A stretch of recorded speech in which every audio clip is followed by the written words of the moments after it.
In this lecture, we are going to talk about the strengths and weaknesses that are present in the FEM technique. So, here if you see, the first important strength of FEM technique is it is insensitive to complexity of the geometries.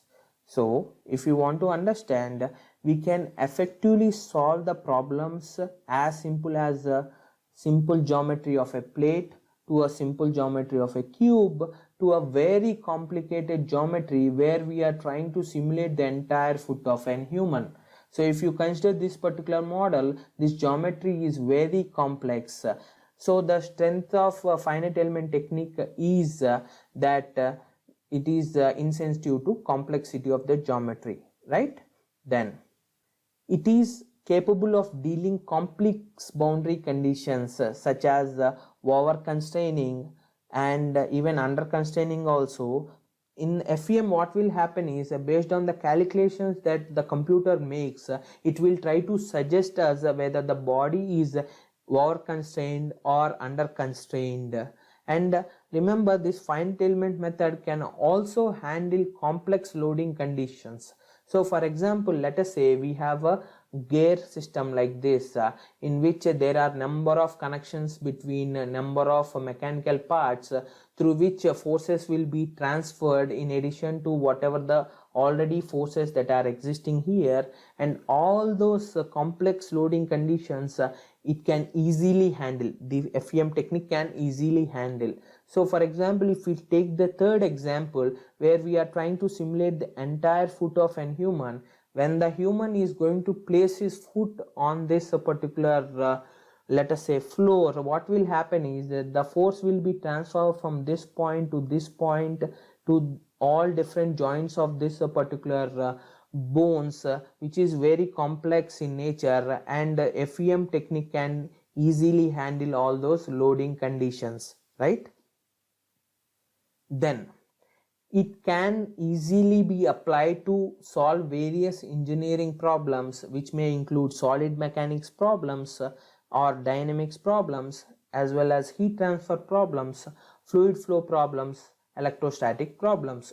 So wide variety of engineering problems, it may be from mechanical domain, maybe from electrical domain, whatever the domains it might be, it is very versatilely applied, and FEM can be used to solve those problems, right?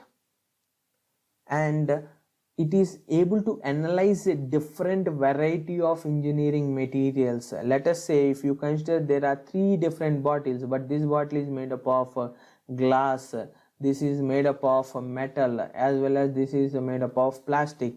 So one thing is this particular FEM technique can solve and handle a variety of engineering materials, starting from isotropic materials up to anisotropic materials, right? So it can handle number of types of materials. This is also one of the strength of finite element method, right? Then FEM is a simple technique as well as a compact technique and result oriented numerical method, and this numerical method is very versatile, and it can be easily converted into a computer code, so that a generalized computer code can be used to solve wide variety of problems. And this is the reason why there are number of computer softwares that are based on finite element technique to solve different problems in the market.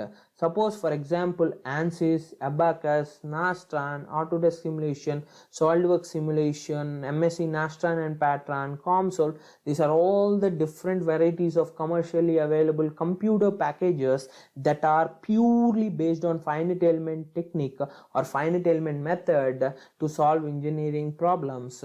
So in all of these particular packages, ANSYS is the most famous package of all of them, and this is what is the package that we are going to learn in this particular course, right? Coming to the weaknesses of finite element methods or finite element technique, so first thing is, whatever the solution that we are going to get from the finite element method, it is an approximate solution. We will not get an exact solution that we get from analytical approach. The reason behind this is whenever we are trying to solve a particular problem using the technique of finite element method, what we'll do is we'll take some assumptions, and based on that assumptions we are going to solve that particular problem, which may not be accurate to 100% extent in comparison to the real world problem. So that is what is going to create approximate results rather than the closed form or exact solution. And there are also number of errors that will come into the solution whenever we perform what is known as a idealization, or let us say simplification. So best examples of simplification, let us take a cantilever beam and a force is being applied at this particular end. So generally in reality this cantilever beam is a 3D object, right? But what I will do is, using idealization techniques, I will convert this 3D object into simple 1D object for performing finite element analysis. This is one example of idealization.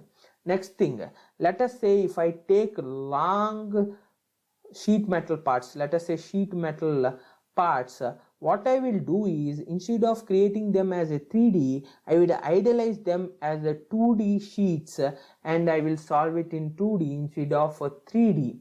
Likewise, let us say if I have a cylinder, round cylinder, instead of creating the entire 3D model, I will take it as a simple rectangle by taking into account the axisymmetric nature that is present inside this cylinder and convert this 3D into a 2D analysis, and this is what is going to induce few more errors into this particular models.